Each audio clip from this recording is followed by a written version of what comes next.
Good day, everyone. My name is Save Trivedi from the 2017 Database Engineering University of Greenwich class, and today I'll be giving you a brief demonstration on my project. So let's get started. So the scenario that I chose for my project was a car rental database system based on the business Econo Car Rentals Limited. Now, a brief summary of this business is that they're currently using a paper-based system. However, they would like to try and shift from a paper-based system to an online e-commerce system to help make their daily objectives more efficient, their daily tasks more efficient. So with that, they'll obviously need a database. Now, in this database, they would be storing information like on customers, on employees, the office, payments, contracts, etc., vehicles, so on. So let's get straight into it.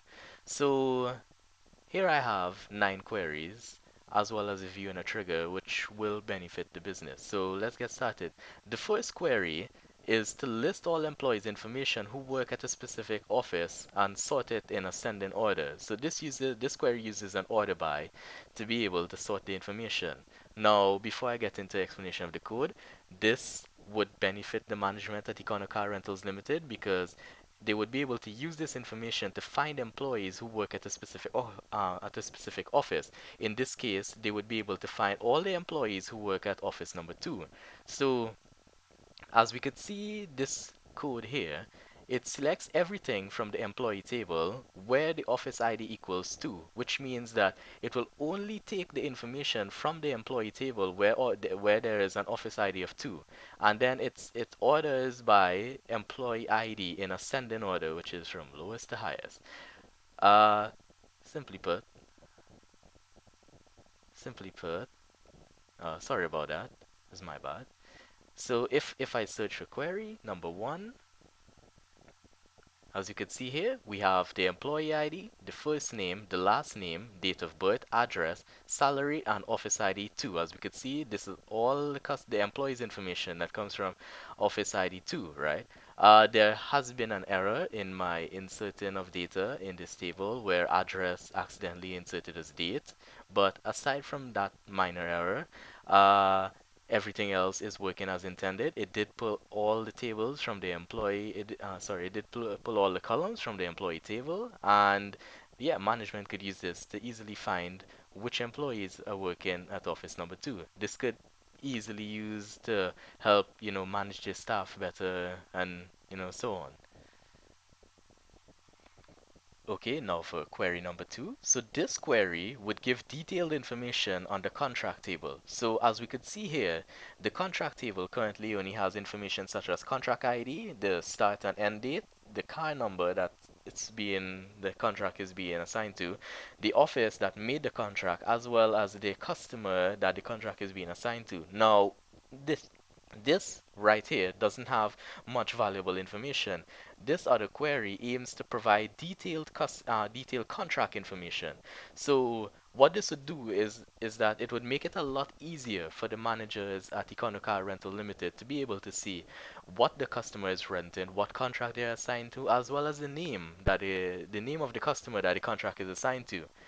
Now, this query uses inner joins, right? Now, in this specific case, it uses a double inner join. So what it does is that we select the contract ID from the contract table while pulling the customer's full name from the customer's table and the car type and car model, which are information from the car table. It then uses the foreign keys in the contract table to be able to successfully link all informations together with the table, and then it results by ordering in ascending order for contract ID. So if we click here, we'll see the results are as follows. We have the contract ID 1, for example. We have the customer name that the contract is assigned to, as well as we have information on the type of car and model that the customer is currently renting. So this definitely makes it a lot easier for Econocar Rental Limited to be able to manage their customer information, contract information, etc. Okay, now moving on to the third query. Now, this query is to see what cars are currently on contract. Now, what this means is basically what cars are currently being rented at the moment, right? Now, this query could be helpful at management to be able to see what cars are being rented. So, they'll know, first of all, it'll immediately tell them, okay, what are the cars that are available to be rented, as well as they could kind of use this information to be able to see, like, okay, what vehicles aren't being rented as much. Maybe they'll need to change that vehicle, maybe they'll need to replace that vehicle, or so on. But however, this query uses a subquery in the where clause. So as we could see in the code here, it selects the car information, which is the car type, the model, the car number from the car table, and then it searches for where the car number links in the contract table to be able to find which cars are currently on contract. So if I execute this query, we'll see here that these cars, car number 306 all the way to 309, are on contract right now. However, if we would go to the car table, we would see that there is actually a car 310. Now, this means that car 310 isn't currently on contract. So, this information could benefit Econo Car Rentals Limited. Okay, moving on to the fourth query. The fourth query basically wants to find out which customers from a specific area currently has a contract.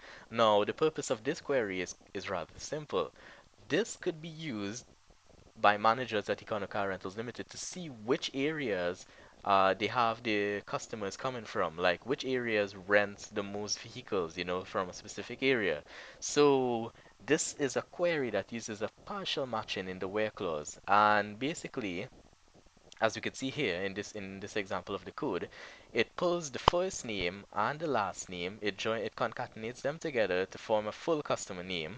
It pulls the information from the customer table, and then it searches for a customer that has an address, or in this case in the code with the name trail in it, or in the demonstration purpose, you'll see that I actually switch it up to search for junction. So it will find customers that has the address with the word junction in it, and then it would be able to pull up all that information. So if we would go here, we could query for, we could see here that customers that has the name Junction in their address, Bert and Lydia. So therefore, the managers at e-commerce, Econocar Rental Limited would be able to see that, okay, these customers are currently rented from this area. Maybe this area is more popular. Maybe more customers always rent from this area, and so on and so forth. Okay, moving on to the fifth query. Now, currently at Econocar Rentals Limited, they accept payments in three methods. They would either take credit card, they would take check, or they would take straight cash. Now, this query uses aggregate functions to display the sum of all customer payments of the three payment methods. Now, this could be useful because it could help give Econocar managers valuable information on which payment method gathers the most revenue for them. So, as we could see by the code here, we would select the payment method as well as the total price, but the sum of the total price. We'll display it as sum of all customer payments from the payment table, and we would group it via payment method. And if we were to execute this, we would get the following result, which is this. So we have check, we have credit card. Now this is the total of all customer payments, because as you could see in the code here, we took the sum of total price and named it sum of all customer payments. And basically, we could see here that the check definitely gives the most revenue for Econocar Rental Limited, while credit card comes in second, and no customer actually pays with cash. So this information could greatly benefit them, the managers at the business. Okay, continuing on to the sixth query. This query uses the group by function as well as the having function, and it's used to display the number of employees. It's used to display to see which office has the most employees. So as we could see in this following example here, by getting this information, the managers at Econocar Rentals Limited would be able to understand how they should assign their employees to which office, right? Because you don't want to have one office having way too much employees and another having too little employees. So this would help them to gather information on all their offices and see which office has the most employees. So in this case, we can see that they're selecting the office ID. We're counting all of the employee IDs as number of employees. So this would take all the employee IDs, add it up as a total number to display. We'll be pulling this information from the work hour table